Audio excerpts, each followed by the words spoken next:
Hi, I'm Rodney DeBulsey. This here is Dane Young. We're standing outside of the UGA Sports practice facility. The practice is going on behind us. We got to watch the individual drills for, I think, three different periods. And we want to give you our overall impressions of how the team looks on day one of fall camp. First and foremost, I think the overall theme of the day was, you sons of bitches are not in shape. Kirby Smart just ragged everybody's ass for the entirety that we were out there. And again, I mean, part of that's just going to be coaches doing it, but he's getting on the guys for having their hands on their knees. And the thing about, we were out here, because yesterday said after the July 4th break, it got really hot. He goes, it's 60 degrees out here, and we're only 6 minutes in, and you guys got your hands on you. He starter, newcomer, freshman, noob, training staff, it didn't matter. Kirby's lighting into all of them. This is day one of fall camp. Yeah, well, over the speaker, it's almost like he tried to pair which first name that he just lobbied with the criticism, and it definitely was some older guys and some younger guys. A few freshmen I did think got some. I saw Raylan Wilson. I heard his name out there. I mean, good or bad? There's only one. That sounded good. Okay. Sometimes they go into each other. Our first impression was the same, though, just because defensive linemen were at the beginning of the practice where we walk in. And Jordan Hall. 44 was the number 1 overall draft pick for Georgia with Trayvon Walker. I'm not saying that will be Jordan Hall, but my God. That's the number he's wearing today, and it was deja vu. Yeah. Now he's interior, so he wouldn't be edge like Trayvon, but just the size of a true freshman, I was really struck by that. I didn't realize that Tyler Williams, freshman receiver, was as tall as he is. Very much in the frame of, I think, an A.D. Mitchell down the line. I want to give a shout out to Aziz Haynes.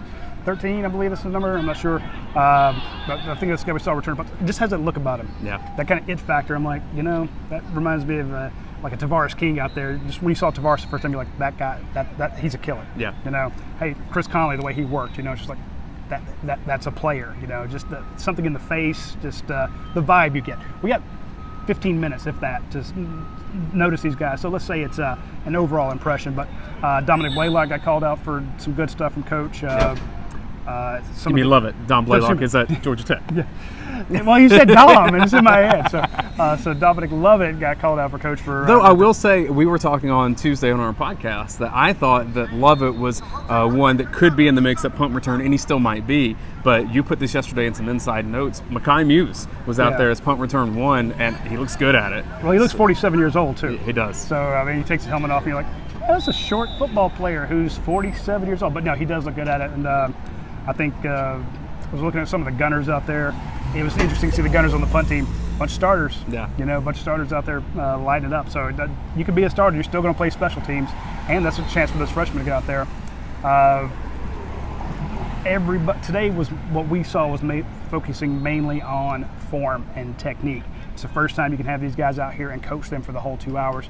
They have 8 hours a week during the summer, and you can do some stuff there. But again, it's just coaches can't really do a whole lot. You can be there to make sure they don't. You can have meetings, but you can't put them up against the dummies there and just let the defensive line wail on them and get that extension and get the hip roll and all that stuff that they're forcing them to do. It's really cool to see Trey Scott in particular work with the defensive linemen. He got on Jamal Jarrett and pretty much made him redo the same rep 6 times, and it was all about getting hip flexibility, hips into the play. It's such a micro level that I don't think we tend to see pregame or anything like that. So this is the lab, as I like to say. This is where that happens, and frankly, it started happening long before now. This is all about conditioning to get them ready for this, but the game's coming soon. I mean, this is the first day of fall camp, but this will roll by very quickly. And I will tell you that if we were to get Kirby Smart, we got him yesterday, if we were to speak to him today and said, hey, Kirby, how'd practice go today? He'd probably put his hat down and be like, they weren't ready for it today. And again, it's early. They're just now getting into period 7 or 8 or something like that. So there's a lot going on out there. It could get better, but the way it started off, and again, this is one of their first morning practices. Normally they practice in the afternoon. You've gone through classes, to get ready for it. It's coming, and those guys are a little bit maybe mentally accurate or mentally active when they get out there today. Kirby's still yelling at him. Well, they looked for leadership as well, too, because there were receivers that weren't sure on what route they were running. Brian McClendon got distracted with coaching another player, and I think it was Jackson Meeks that yelled at him, saying, hey, which route do we run? And then he gave the 2 options of what he thought it was, because the quarterback pass was nowhere near where the receiver was. So there's a little communication, things like that, even in the practice setting that they're getting used to here. I thought it was really cool. Mike Bobo back out there. This is deja vu all over again to my college days of when he was doing this. Not a lot to say say about quarterbacks. They had them all throwing at the same time to different receiver groups. He was very critical once of Gunnar Stockton for not putting enough air into the ball. I think he said throw it to where they're catching it downhill, which I don't know that I'd heard it particularly that way before. So that's just a one microcosm thing. It's not meaningful too much other than to say coaching's happening out here. But it's the small things. When they were doing punts, saw Brian McClendon run out there for one of the gunners and showing him how to stand, how to get up on the line, adjust this. Todd Hartley lost his mind. I think it's maybe Oscar Delp or one of the new guys on just fumble recovery. So he jumps on the ball, and whoever it was, he ran out there and goes, no, no, no, no, no. And he shows him how to lay on the ground and cover the ball to avoid injury. Yeah. He's like, look, if you were knee on knee like this and somebody comes and lands on top of it, your knees are going to slam together. So one knee in front of the other. Avoid knee on knee. And then you curl that knee up to control the ball. So one leg out, one knee up, hold the ball, because, I mean, it's the game. Yeah. The game is on the line, and you're on the bottom of that pile. And if you've played ball, you know the bottom of that pile, anything goes. Well, and one of the tight end drills, you said knee to knee, and it's funny to me because every high school coach is going to laugh at this. He used the phrase pecker to pecker, and I think everyone knows what that drill is. Get close, push them tight, and so that was good to see. Lawson Lucky, big guy.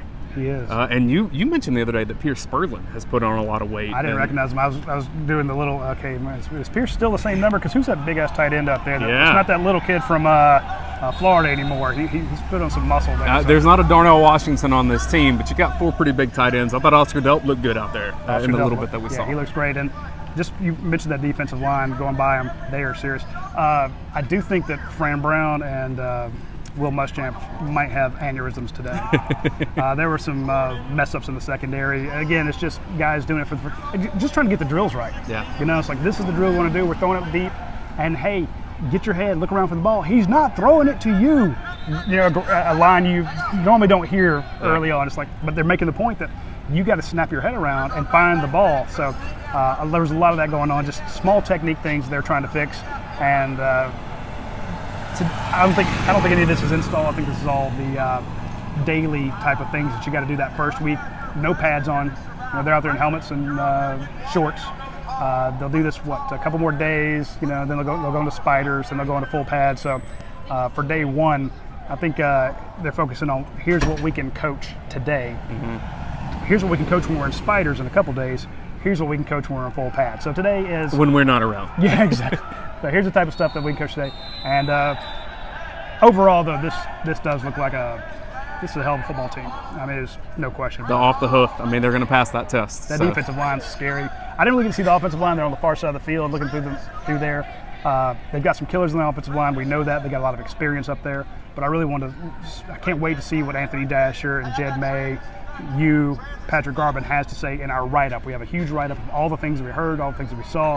Check out UGAsports.com. We'll have that for you. If you are not a member, you can sign up right now for $33. It's normally $100 a year. Kirby's ready to go. So Kirby's giving you a countdown. Wrap it up before YouTube picks up this music and we can't use this. Kirby's he's counting them down. So we're counting you down. Get on UGA Sports right now for 67% off. Use promo codes DOG for 3.